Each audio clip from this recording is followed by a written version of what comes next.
The Center for Educational Media and the College of Education at Middle Tennessee State University are proud to offer professional development to K-12 teachers in Tennessee through our online video library. These videos are aligned with the Tennessee academic standards. For more professional development videos, check out our website at cem.mtsu.edu.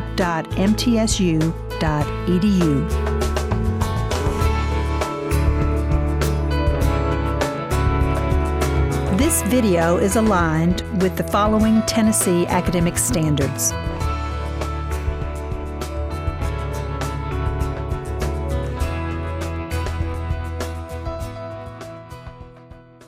All right, so let's shift gears, and we're going to talk some about primary source analysis. So this is key to creating successful projects, is having our students understand how to analyze primary sources and how to build in historical thinking skills within that, because when we get to looking at the judging sheet later on, you'll see that there are some categories on there that they get points in that essentially talks about different historical thinking skills, so building context and finding different perspectives and balanced research and all that kind of stuff. That's essentially historical thinking. So when we think about analyzing primary sources, we want to think about, first off, what are our goals, right? What are we hoping to have our students be able to accomplish?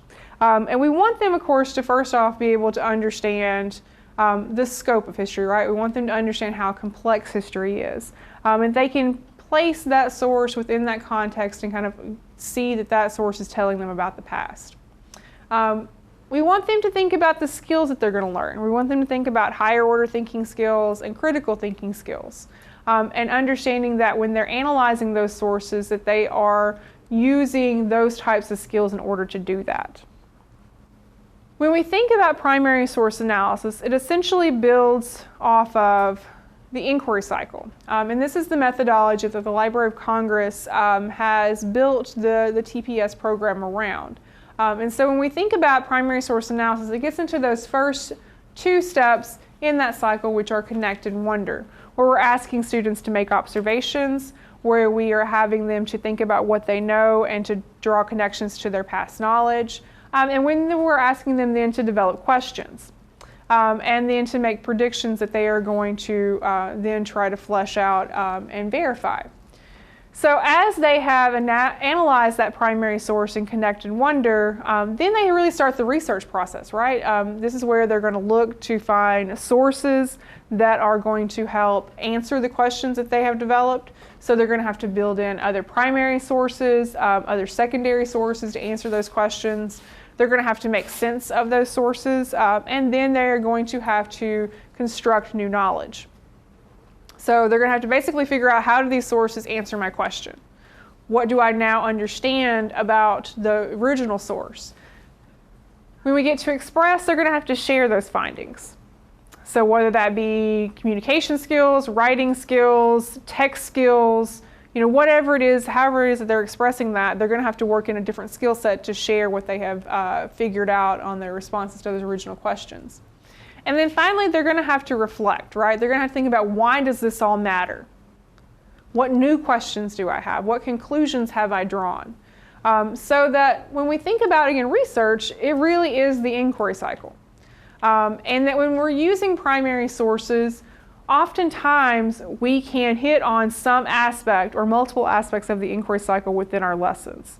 And this really drives home kind of that student-centered learning.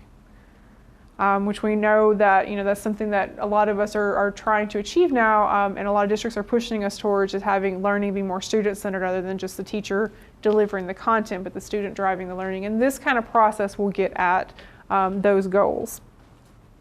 So with primary source analysis, if you guys have been to some of our workshops before, you're probably really familiar with this worksheet.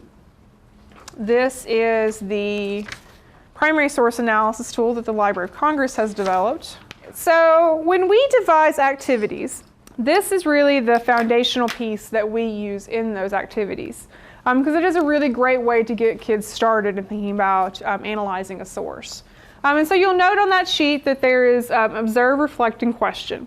Well, we like to simplify that. So instead of saying we want you to observe the source, we like to simplify that for kids because they're going to look at me and be like, you want me to what? So what do you see? So when you look at a source, what do you see? And then when we get into reflect, instead of asking kids to reflect on a source, what do you know? And then for question, what do you wonder? What do you want to know about the source? So we're going to look at this image right here. So let's think about those three questions. First off, what do we see? Angry faces. Okay. First thing I looked at was the date, Okay. 1867, so it's during Reconstruction. All right, remember just what we see right now. Oh, just what Yeah. we see, okay. So we see a date, right? We see March 16th, 1867. Someone mentioned terrible hairstyles. Yes. We got a black man voting in a voting line. All right, we see a black man who is there voting. Angry face. Angry faces, There's a sign that just says the white man's ticket.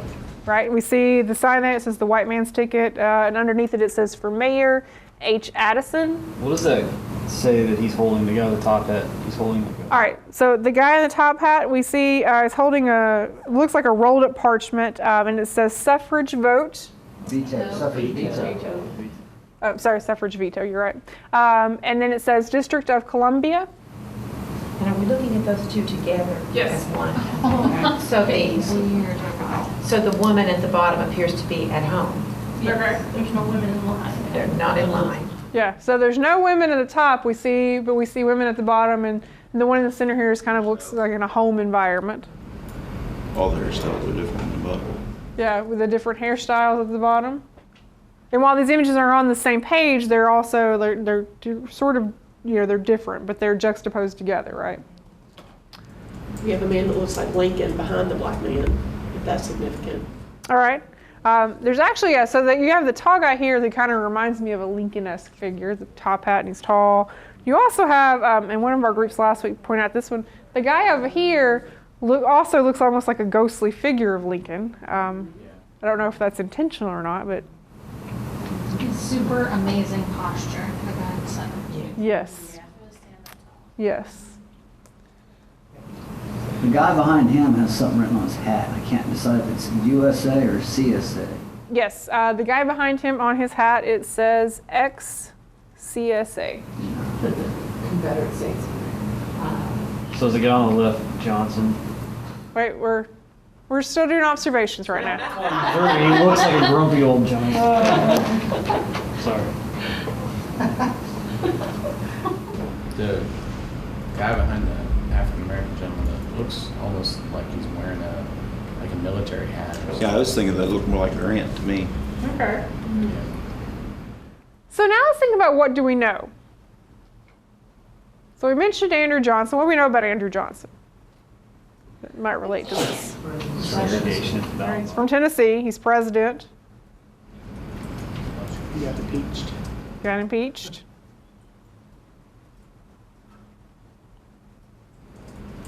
Found not guilty by one vote. Okay. Compromise candidate. All right. Served in the U.S. Senate for Tennessee after president. Right. A Southern president after. He was not known to get along with people well. Okay. He was very lenient on the South after the Civil War. Okay. Yeah, he did not want them to be charged with all the debt of the Civil War. All right. So this is supposed to be Johnson here, holding his suffrage veto. What else do we know that might help us to understand this page? What suffrage means. All right, what does suffrage mean? Yeah. Right to vote. All right, right to vote. What do we know that might help us to understand this part of the image? The woman is still at home, at least the black man is at the place trying to vote. Right. I'm not a Tennessean, but I read, was one of the last votes to pass the woman's vote cast by Tennessee? Yes. It was, Yes. but that's 1920. So that's way later. Yes. So it couldn't have been this. Yeah. Is it just me, or does it look like the second guy from the left is putting money into the pocket of the first guy? Is that money or is In that the Johnson's pocket? No, there's actually, it says veto. It says veto. Yeah. So his pocket veto. Excellent. So what questions do we have? What questions come to mind when looking at this page? What are they voting for? Okay. Why is this on the same page? All right, why are these two images together? Well, Is our hair? are they so What is up with the hairstyles, right? just trying to distract from the real issue by putting fashion in there somewhere? Yeah. Okay. People can pay attention. And he's got his hand over the white man's ballot box. He's not going to let him put his vote into the white man's ballot box. In case you didn't notice that. Well, being the devil's advocate, I also have to just say, is it just simply circumstantial, or rather, just by chance that the advertisement on the bottom is there? You know, was it intentional, or is it just that's how the newspaper laid it out, or the magazine? Okay. My question is, why is it just the women, is focusing on the woman being home? Where the men were out doing something, they really focus on the woman being at home in this picture. Okay. So these are all really good questions. So what we want our students to do, of course, then is to start to figure out what sources do I want to look at to try to begin to answer those questions. Now, before we move on, a couple things about this particular image. Of course, this is a Thomas Nast image, and part of what he is getting at is this discussion that's going on between the women's suffrage advocates who are really upset with the 15th Amendment because they have been left out. And so it is using this image here at the bottom to again talk about the women's sphere, right? Essentially being home, worrying more about fashion and hairstyles than it is about what's going on with voting. And so that is what this image is trying to get at, is that controversy at the time between the expansion of the right to vote and the fact that women have been left out of the 15th Amendment. Now it's interesting because I've seen that image, the top image, in textbooks and documents used in classrooms, but I've never seen the bottom. Yeah. Yeah. So we have this really bad habit of compartmentalizing different points in history, and I think women's suffrage is one that we do that with. We don't think about what was happening with women's suffrage during Reconstruction. I think that we talk about it at the beginning with Seneca Falls, and then we talk about it at the end when the 19th Amendment is being passed, but we don't talk about what was happening in the in-between phases. And this debate that was going on, the fact that women's suffrage advocates had basically stopped a lot of their efforts prior to the Civil War to support the war efforts, and then after the war ends, they feel that that they are going to also be benefit from the expansion of different rights that were going forward and were left out, and that angered them because many of them had also been part of the abolition movement, and so they really felt like they had been betrayed. So going through this process of asking what do we see, what do we know, and what do we wonder helps us to hit on several different skills. And so when we think about what do we see, we're going to have to read closely to determine what is being said explicitly. We're going to have to cite evidence. We're going to have to summarize key supporting details and ideas. When we get to what do we know, we're going to have to make inferences. We're going to have to draw conclusions. We are going to have to determine central ideas and themes. We are also going to have to think about interpreting words and phrases. Or if we're looking at a visual, we're going to have to interpret symbolism and those kind of skill sets. We're going to have to think about word choice and meaning. We're going to have to analyze text structure. We're going to have to think about point of view and purpose. And then when we get to what do we know and into further investigation, we are going to have to think about analyzing how and why things interact over the course of a text. When we bring in the additional source material to answer those questions in further investigation, we are going to have to integrate and evaluate content from multiple sources, and most likely from diverse formats of sources. We are also going to have to evaluate arguments and claims, and we're going to have to analyze how multiple sources address a similar topic or theme. So that, again, in this process of really asking three simple questions of a source and trying to answer some of those questions that we develop, we are going to be building in 15 different skills that appear within our language arts curriculum. And also, of course, evident within our social studies curriculum too, but this is a great way to think about how the two subjects can be bridged with primary source analysis. How many of you guys use a similar method with your students? All right, how do your students respond? I think that because this is more inquisitive and kind of supports more of a detective type approach, I think that students get deeper and they also stay more interested. Whereas if you just give them like a document or a picture and then give them some basic level questions, then they're really just skimming for the answers. They're not actually, trying to get anything out of it. So this, I like this way a little bit better. What I've found is that when you put the image up there, at first they're always looking for the right answer. Oh no, what is the teacher looking for? Yes. And so they're very hesitant to say anything. But once I start throwing up a few examples, I see trees, I see grass. Then they understand I'm looking for any answer. Right. So what you tend to get is students who are at the lower end of the spectrum or lower end of the skill set, they'll start throwing out stuff and nobody's laughing at them. And so you get a lot more engagement from all levels of the class. Nobody's making fun of anybody else because they don't know what the right answer is, because everything's the right answer. Right. And so even those students who are trying to cut up and be the class clown, they're failing at it because anything they say is the right answer. And so then once you get into the interpretation or the reflection of it, they bought into it and they want to find out more. And I mean, we've looked at pictures from World War I and World War II, and they'll see stuff in the picture that I've never seen before. I'm like, holy cow, you're right. I never saw that before. So. Yeah, and that's something that I really love about this approach, because your students will pick up on things that you might not notice, and that they work off of each other, right? So like one student might notice something or might make one point, and another student's going to build off of that. And so this type of approach, especially if you do it as a class discussion or as group work, gets into building that accountable talk. And so that they are really engaged with each other, building those communication skills in the subject area. The other thing, just like you mentioned, this is a great way to get students engaged across the ability levels.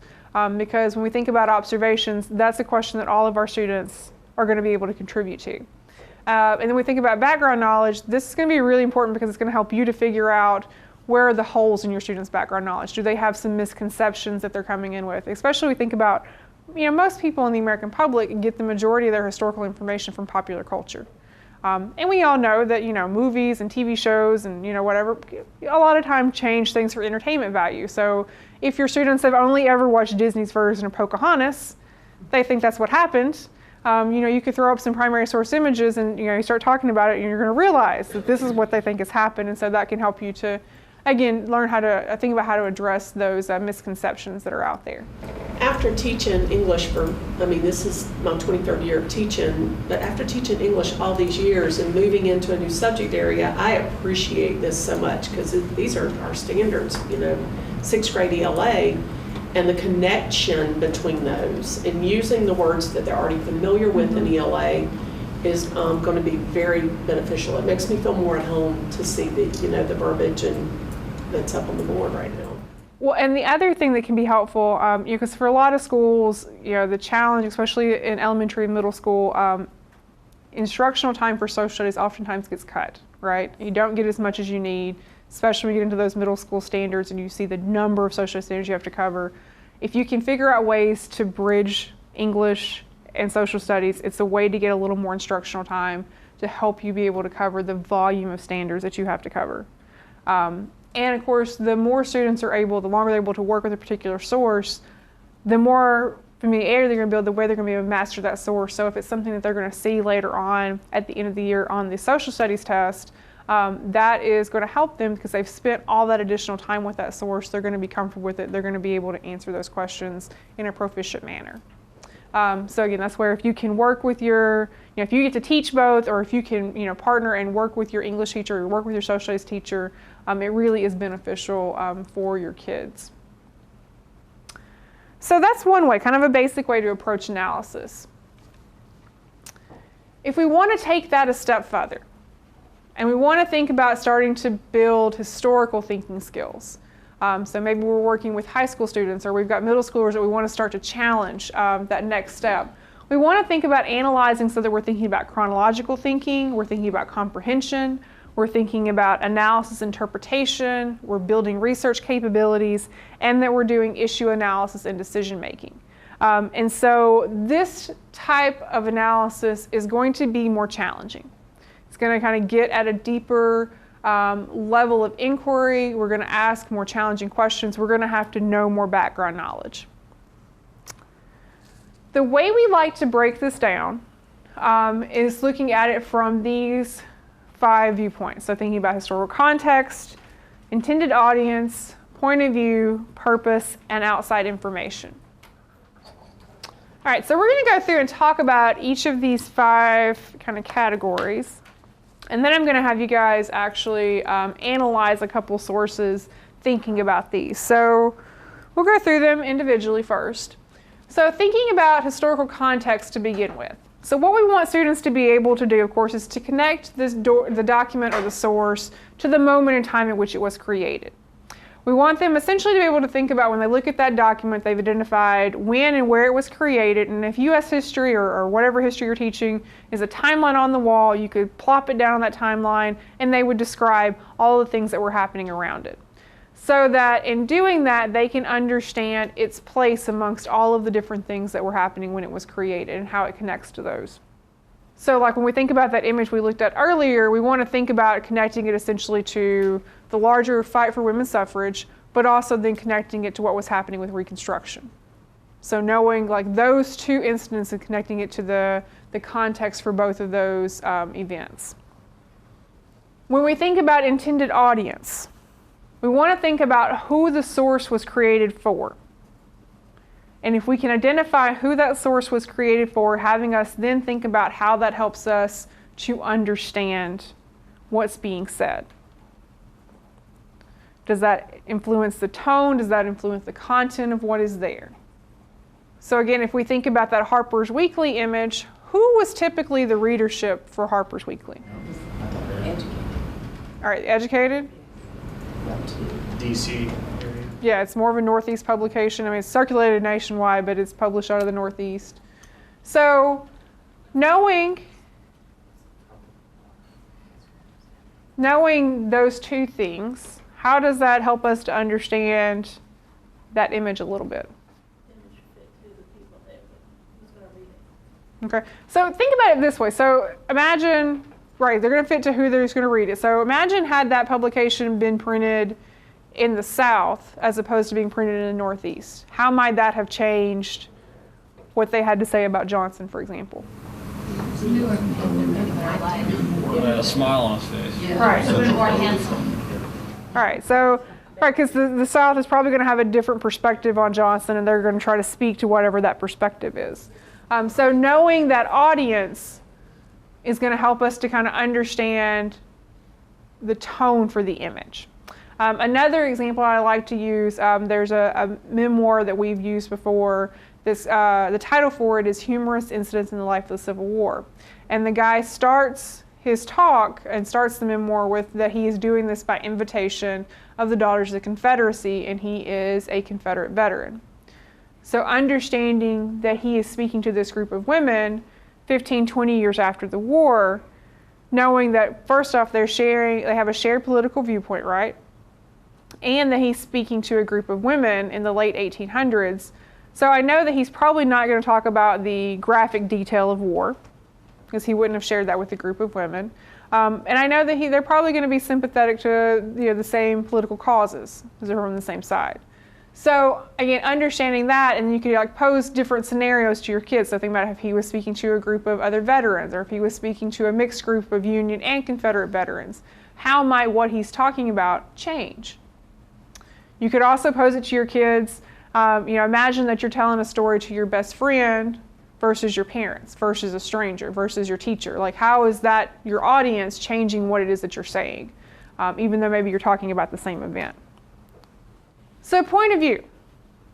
So once we've identified the audience, we want to think about the point of view of the author. So we want to think about what their relationship to the event in question is. We want to think about what is their understanding of that event, and then how reliable are they? Now, reliability can be difficult to assess. And one way to get at that, of course, is having your students to think about what biographical data can we determine about the person who created the source. So can we figure out their gender, their age, their ethnicity, their social status? And understanding that the more we can fill in these different types of categories is going to help us to determine to some extent their reliability based on whatever it is they're talking about. So, and understanding also within this, like, we probably are never going to be able to 100% determine, you know, are they 100% accurate just looking at one source.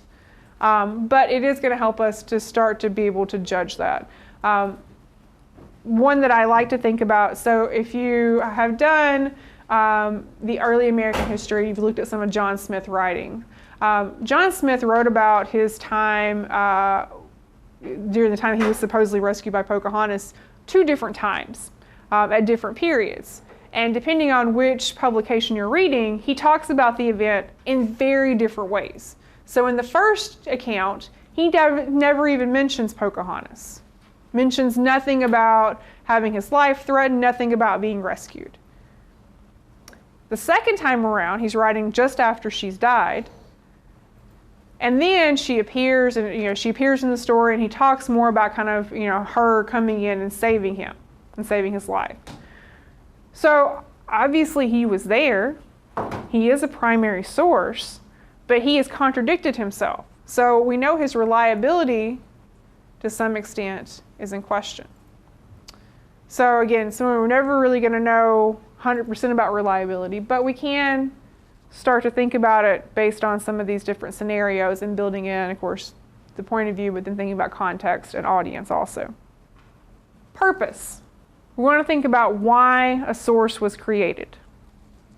Are we trying to persuade? Are we trying to inform? Why was the author creating the source? What did he hope to get across, he or she hoped to get across to their audience?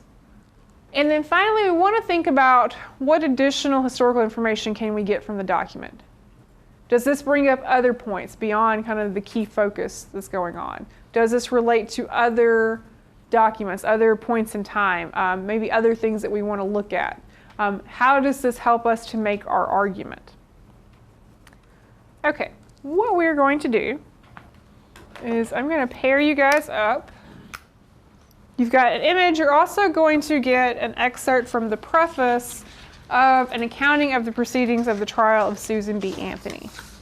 So what I want you guys to do in your groups is I want you to go through and I want you to analyze these 2 sources, again, with those 5 categories for historical thinking in mind. So thinking about the context, the audience for each one, point of view, purpose, and outside information. So I want you to discuss those, and then I want you to think about how these 2 sources could work together. Yeah, pretty much. Just told them what it was. Yeah, well, the some of them are for it, some are against it. It actually coincides. The jury is all male. It's all male white. Yeah, did a good job. It's just an account of what took place. By the court without any express assent or dissent.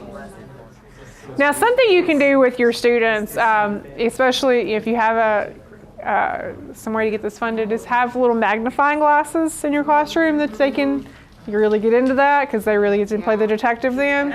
And that can also help when you're looking at something where there's like very minute detail and you're trying to figure out words or an image can be helpful. So think about it. Use little magnifying glasses. Let's talk about these 2 sources. So what is the context? Well, it's the election of 1872, so it's before Seneca Falls and everything else. So. Well, Seneca Falls was 1848. Oh, yeah. I was thinking 1891. Yeah. Sorry, I was off. That's where it all started. Yeah. Actually, it all started with the election of Andrew Jackson. He got the people moved and got the women moved, actually. So. Well, actually, you could even date it back further. You could actually go to Abigail Adams, but Well, you could even go to the Cherokee Nation. This is We could just keep going back. All right, so what else is going on in the 1870s? Reconstruction. All right, so we're still in the midst of kind of Reconstruction, getting closer to midpoint to the end of Reconstruction, depending on where you're at. You know, so it's up north in New York. Okay. All right, so yeah, both of these sources are northeastern New York. Audience. Who's the audience for these two? It's going to be for ladies. All right. You think the Daily Graphic is maybe for women? If it's going to upset the jurors if it was for. I mean, men are going to get upset with this because here he's got the baby. The baby's not happy. He's got the groceries for dinner. Got a female police officer here, and women have taken over the rest of the stage. All right, so yeah, so if the Daily Graphic is for men, largely a men viewership, they may be a little upset with all of the changing audience. Like I said, okay, it depends on if they meant it to be serious. If they meant it to be serious, then they're saying, women, look at women can do. Women can become police officers. Women can vote. Women can become citizens. But if they meant it to be sarcastic, they're saying, look, women would end up as police officers and men would be stuck with babies. Okay, so I looked at the paper a little Okay, bit, that's and what it says that it was a tabloid evening newspaper and often printed controversial stories. It was known for printing the first half-ton photograph. That was hidden. Often scandalous stories. all right. Sarcastic. So that suggestion of switching the roles. Okay. So they are trying to elicit a response, right? Trying to stir up a controversy here and showing, look at what these women who dare are trying to do. They're trying to upend our society. And so that's, trying to speak to that audience who probably maybe likes to be stirred up, likes to argue about things. Was it more of a women's newspaper? It didn't say that. It's going to stir every which one. Yeah. It doesn't. Yeah. I mean, it's going to make women think. It's going to upset men and make them think. So it's not really whether it's sarcastic or serious. Either way, it's going to serve its purpose. Okay. What about the other one? What do we think the audience for the trial proceedings is? I still think it's are on trial, right? Those are by the men for their point of view, really. I still think it's aimed toward women or women's suffragist favors because the very last paragraph's all I keep going back to where it says the court entered the verdict without any input from the jury. So in other words, we want to make sure she's the only one that's brought to court. And so it's very much so to me, even though it is what happened in court, it's showing that we didn't get to hear what the jury thought about the evidence, and we're going to make sure and we're going to give a fine, and that's it. Right. Yeah, I agree. I think that for the most part, the whole article, the article deals with facts, but then when you get to that last paragraph, you notice a change in tone of some of the language used. But even then, you could almost say, well, they're still just reporting factually what happened because the language is almost neutral. Right. Just a touch in favor of the defendants. Yeah. Okay. And the other thing that you might note here, and if you really kind of did a little more digging, of course, it's printed in Rochester. If you did a lot of looking, you notice Seneca Falls isn't real far from there. So this is kind of the heart of the women's abolitionist movement is in that area of New York. So that might also make you think that it's... The title of the picture, The Woman Who Dared, that's not a we're going to shy away from it type title. I mean, I told you, Elizabeth Warren is the first person I thought of, so... Not only that, but they made her look so strong. I mean, she, perspective, the fact that she's closer to the front made her look taller. Red, white, and blue. Yep, the red, white, and blue hat. The masculine pose. Exactly. Yeah, if we think about that, though, from the context of what was defined to be the ideal for women during the 1870s. So when we look at it today, we think about, that it's popular to exhibit kind of strong attributes in women, right? At that point in time, though, like the more feminine, they were home sphere to be taken care of. Yes. And so if you have students think about it, in relation to what was expected of women during the time period and how that fit into the gender norms, societal and cultural norms of the time, might change their perspective on how she's being presented. And that's again helping to kind of take them out of our modern day values and the way we look at things and think about how was it viewed at that point in time. There's also a female police officer. Would have boggled their mind. Would have seemed ridiculous to them, right? Like they just wouldn't have imagined that would have been a possibility. Point of view. So we've kind of sort of touched on point of view with these. I was just curious looking at the election because I knew it was Grant running for a second term. There was no Democrat that ran against him. It was all Republicans, and more liberal Republicans versus Republicans. And the only candidate from New York was the guy who ran against him that had 43% of the vote. I wonder who she voted for, like which. Me too. I'm don't really understand who. I mean, it probably wasn't Grant, but you never know, couldn't it? Well, but that makes it more to the point to me. It doesn't matter. We deserve the right to vote. It doesn't matter who's running because it doesn't.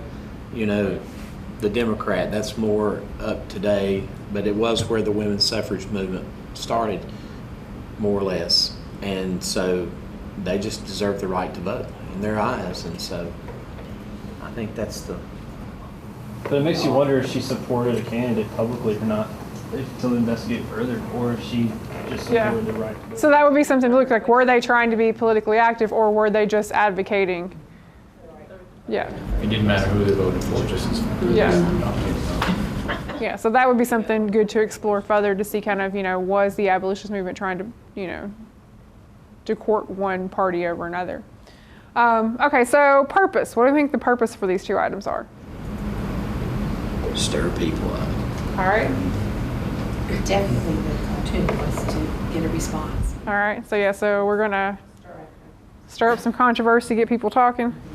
Well, they're slanted views. I mean, they're to get people to begin to think about what women voting could do. Outside information. What you guys think about that one? Outside information related to these two. Just that it was almost 50 years before they finally did get the right to vote. Yeah, so kind of looking at the, it's 50 more years. They'd been 30-ish years from the beginning of the kind of concentrated movement. 50 more years before they're actually accomplished that goal. What else? We talked about Susan B. Anthony herself, because you look at her and you almost kind of wonder if they were making fun of the way, her look, because she looks so stern. But then if you look at the other pictures of her, it's not really making fun of her. It's just she always has this, she's always kind of stern looking. Okay. And the kids would think, well, if they look at it, maybe they're making fun of the way she looks if they don't see other pictures of her. Okay. Yeah, so maybe look at other ways that she's, her other images of her. Yes. Makes me think if more women were able to vote in this election, how would it turn out? Millions more votes versus the 7-8 million votes they probably have. So, anybody else? We said Susan B. Anthony was a leader in the women's suffrage movement. She wasn't just some, because she's the only one that got charged, and there was 14 other women, so obviously she had a reputation. Okay. Let me ask this, because along the lines of what you were just saying, was it that, or was it that the other ones just decided to settle out of court? Was it that type of mentality? No, part of it would have been to make an example of her, because of course she was the leader. And so anytime you typically have a movement and you have people pushing forward, they try to make an example out of the leaders because people know their names. I looked up the Latin term there. I wondered that too, and it said drop charges, didn't it? Yeah. And you wondered why. Yeah. That's probably why. That's like a lot of movements. The person out front, Martin Luther King. Yeah. I mean, he was going to get charged. Yeah. So the people out front, they're out there at a sacrifice. I mean, they're willing to get their head chopped off for what happened. Yeah. Mother Jones, who was a former teacher who fought for the coal miners and things of unions for years, and she's buried with coal miners because of the way the companies mistreated their employees and things. So the leaders are always willing to be sacrificed. Yeah, and typically, the powers that be that are trying to stop those movements will want to make an example of those. So that would be the reason that I would think that she was the one that was singled out I there. just wondered if it was that or if it was based on the Latin, definition. Was it that or was it that she just said it, not said Yeah, you probably could dig more into this book, and there's probably more detailed information about that. But yeah, They dropped charges against one of the jurors, against one of the election board Yeah. because they voted to not take their votes, so they didn't charge them either, just charged the two. yeah, So it's very much, we're making a point. yeah. The other thing for outside information that I would want to look at is the 14th Amendment. Of course, it mentions that within the preface excerpt that you read, that they were trying to build her case using the 14th Amendment, and so you would want to look maybe a little further at that and think about how that they were relating it to this push to gain them the right to vote. So in thinking about this process for analysis versus the earlier process that we used, how do you see these two compare? Like, how would you compare these two? As far as difficulty levels, the types of questions that you're asking, the different types of skills that you're having to use. The first one is a little bit more surface. It's definitely Less intimidating, yes. Don't dig into. Yeah, actually, the first one would be, I would think, easier done by an individual. This one requires much more bounce back, much more discussion, feeding off each other. So I think you guys can see two different ways to approach analysis, and they can work well together, but I do think you're right. The second is definitely more in depth, works well, especially if you're working with middle school students, or even if you're just introducing this to the high school level. You probably want to have the kids work in groups, small groups, or pairs, and it's going to require them a little more time. You're going to have to do more digging. You're going to have to know more background knowledge. You're going to have to look for some additional source material to get at some of those questions. But trying to analyze sources with these types of historical thinking in mind really can enrich their learning. You start to dig deeper into these, you can start to unpeel just how much content we can learn from a primary source. So if this is something that you want to look for some additional resources around, we have done 3 different newsletters on historical thinking that you can find on our website. We've been doing them, they've been in the December or January issue for each of the last 3 years. We also have a lesson plan called Immigration, a Case Study in Multiple Perspectives and Diverse Formats that pulls in several different sources looking at immigration in the early 20th century, examines them from multiple perspectives, and then also examines them thinking about when you analyze these different types of sources, what different types of information can we learn from them? How do they work well together, and kind of comparing these different types of formats. I would also say that if you are interested in learning more about this, I would invite you to check out the Stanford History Education Group. They have a wonderful website that you can set up a free account on. They have lots of lesson plans and other resources that are there that will get at this. They also have a website they have done called Beyond the Bubble.